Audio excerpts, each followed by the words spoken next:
Olá, estou cá para falar com você sobre os dilemas da cidadania. E acho que o lugar perfeito para começar seria perguntar quais são os dilemas da cidadania. Na minha ver, o primeiro dilema, ou a primeira dilema, é que a maneira em que nós estudamos cidadania tem uma perspectiva do norte. Quer dizer, as temas desenvolvidas são aquelas que preocupam o norte, essencialmente a mobilidade das populações, a integração, a sua assimilação. Uma outra dilema é que não somente a maneira em que nós estudamos a cidadania, que é problemático, essencialmente por causa de ignorar o Sul, mas até o regime atual, isto é, o regime jurídico, é baseado numa epistemologia do Norte. Barry Hines sugere que fazemos um erro enquanto pensamos no regime da cidadania como uma coisa progressiva. De facto, o regime é uma conspiração. Uma conspiração porque faz parte da administração internacional de populações. Acontece que o momento que os conceitos de nação e o Estado significam o mesmo, a cidadania é ligada com raça e a raça é naturalizada. De facto, a redução da cidadania a um status ou ligar a cidadania de uma comunidade nacional em lugar de ver isto como exercício da agência política faz parte de um modo consciente no qual a ordem pós-colonial é desenhada para habilitar uma administração global de populações, dividindo-os em grupos de população, distinguindo-os principalmente pela raça. Assim, podemos explicar por que é tão difícil para o gente do Sul emigrar ou migrar para os países do Norte. De facto, a obra do Gary Wilder mostra como o regime atual da cidadania é problemático, porque, em vez de trazer justiça no Império, o ato de descolonização criou novos Estados-nações. Estes novos Estados-nações estão não somente integrados numa nova e continuando o sistema do imperialismo, mas também excluíram grupos dos seus próprios cidadãos por não cumprir o ideal da cultura nacional. Podemos pensar na islamofobia na Europa atual ou em países como na Índia, ou a perseguição dos povos indígenas nos vários países da América Latina. Na ver de Wilder, e eu concordo plenamente com o argumento, em vez de criar novos Estados-nações, a descolonização deveria ter dado às colónias o direito da autonomia e também, ao mesmo tempo, os direitos da cidadania em o que hoje é o antigo metrópole, quer dizer, uma cidadania imperial em vez de só nacional. Porém, o que foi feito era confundir o Estado com a nação e criar novos Estados e confundir cidadania com nacionalidade. Gostaria de sublinhar que este argumento sobre a falta de distinção entre a nação e o Estado era argumento também da Hannah Arendt, que chamou isto a conquista do Estado pela nação. Portanto, qualquer estudo da cidadania que começa por uma epistemologia do Sul tem que necessariamente distinguir entre a cidadania e nacionalidade, o Estado e nação. E,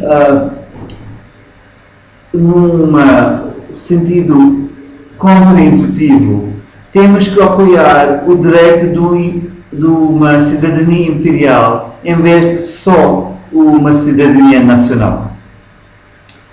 Reconhecendo estes dilemas da cidadania, podemos agora começar a pensar sobre a cidadania dentro de uma epistemologia do Sul.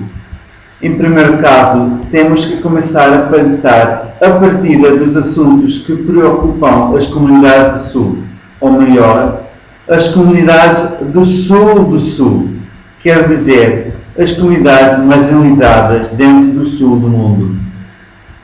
Fazer isto significa, de facto, que temos que começar a pensar fora do enquadramento do Estado-nação e também o Estado liberal.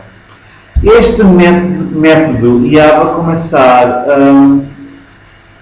com foco em cidadania como Estado, em vez de como deve ser.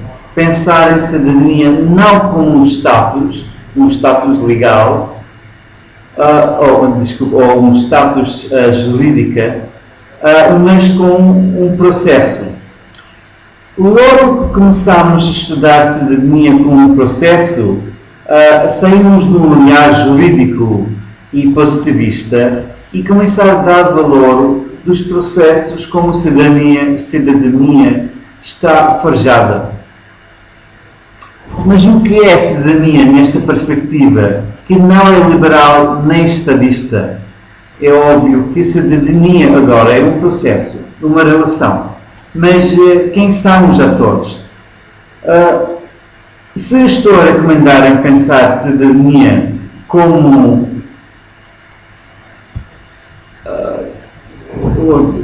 cidadania fora do enquadramento do Estado e o Estado-nação, obviamente temos que ver quais são os outros atores. Antes de fazer isto, porém, gostaria também de partilhar com vocês uma articulação dos estudos Andrew Gordon e Trevor Stack, que sugerem que podemos também pensar na cidadania como room for maneuver, ou quer dizer, o espaço para manobra, o espaço para mover. Eu gosto imenso desta descrição porque dá-nos uma percepção de dinamismo dos processos da cidadania, que é um processo de negociação e um processo onde o individual ou até a comunidade estão a tentar criar uma nova subjetividade. E é isso que é o processo de cidadania, uma tentativa de ampliar os direitos ou os privilégios.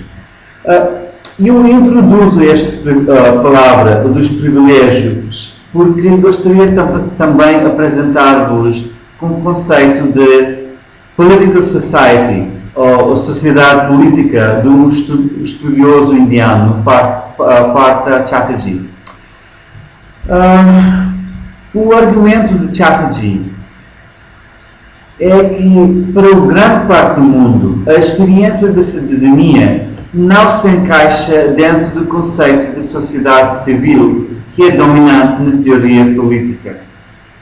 Em teoria, toda a gente de um Estado liberal ou um Estado democrático são cidadãos e todos esses cidadãos têm direitos. E eles só têm que afirmar os seus direitos na praça pública, nesta sociedade civil ou perante uma autoridade, para este direito ser afirmado. Mas, Chatterjee aponta, isto não é o que acontece.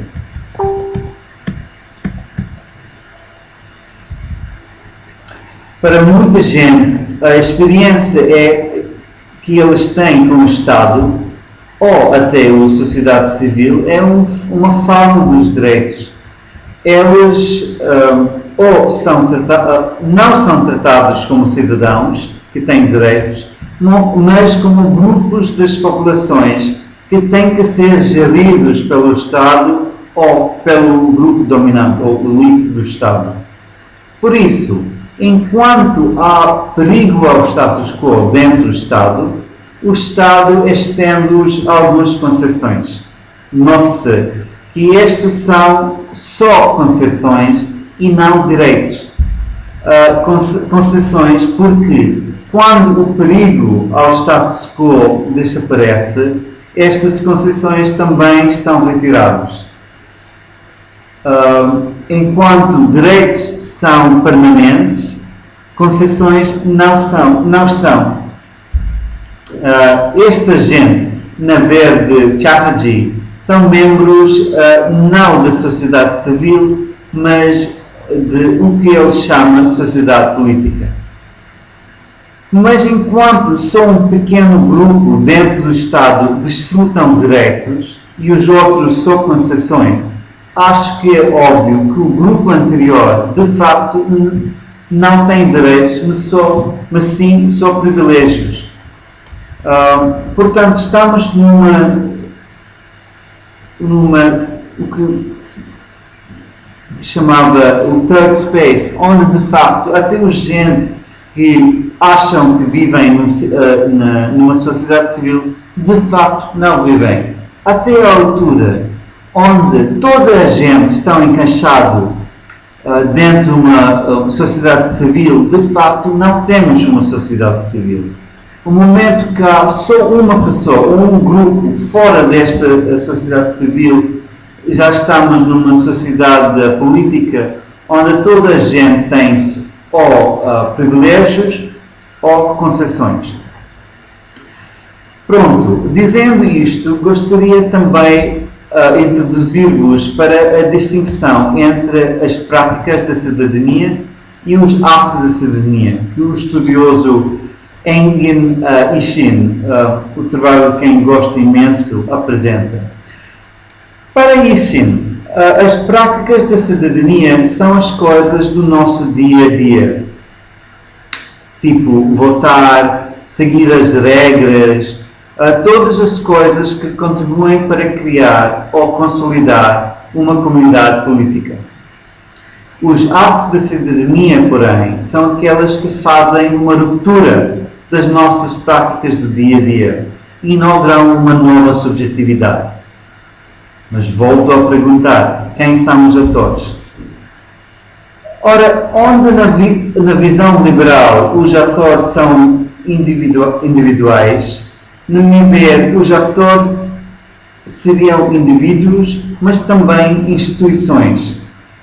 Isto é, todas as instituições sociais, como a família, casta, grupos profissionais, os grupos dos lobbies e até o Estado também.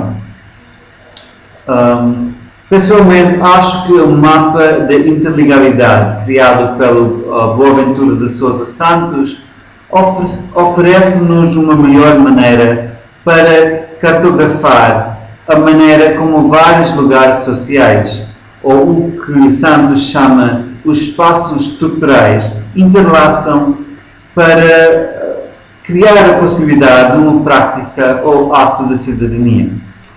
Não tenho tempo aqui para elaborar isto, mas só para dar um exemplo. O espaço estrutural da família tem como sua legalidade a patriarquia, e esta patriarquia interlaça com a legalidade do Estado, tal como a legalidade que estrutura o espaço do trabalho. Qualquer ato que desafia esta arrumação do poder, como o direito para salários iguais para mulheres e homens, é um ato de cidadania e, como se vê, este ato de cidadania tem repercussões não somente no espaço do cidadão, mas também da família, trabalho, etc. O último assunto que gostaria de sublinhar é o facto que, enquanto estamos a pensar em cidadania como espaço para manobrar, estes atos de cidadania nem estão sempre para o bom dos todos. Ao contrário, são atos que vão criar privilégios só para um pequeno grupo e provavelmente prejudicar outros grupos. Apesar deste aparente injustiça, gostaria de dizer que temos que considerar isto um ato ou prática de cidadania, pois a cidadania liberal e do Estado-nação também implica sempre a exclusão dos grupos e as minorias. Acho que reconhecer estes atos como atos de cidadania não implica justificá-los, de facto, e porque a retórica liberal sauda a cidadania como um ato sempre progressista, que nós são capazes de achar que esta proposta minha é problemática. Mas a referenciar o trabalho de Hines, o argumento de Wilder, podemos ver que o regime atual da cidadania é cheio de injustiça e desigualdade. Enquanto sugerir esta ideia, também gostaria de sublinhar o facto que temos que reconhecer que uma epistemologia do Sul não se pode pensar dentro do conceito de nação, porque o Estado-nação faz parte do problema e temos que pensar em desligar a cidadania do Estado-nação. Portanto, para concluir, gostaria só de fazer uma lista dos conceitos que apresentei. Temos cidadania como um processo e não como um status, a diferença entre a sociedade civil e sociedade política, práticas da cidadania e os atos da cidadania, e afinal pensar em cidadania como a tentativa de criar novas relações, não somente com o Estado, mas com indivíduos e os espaços estruturais. E dizendo isto, agradeço pela sua atenção e espero que vocês gostaram das minhas ideias. Obrigado.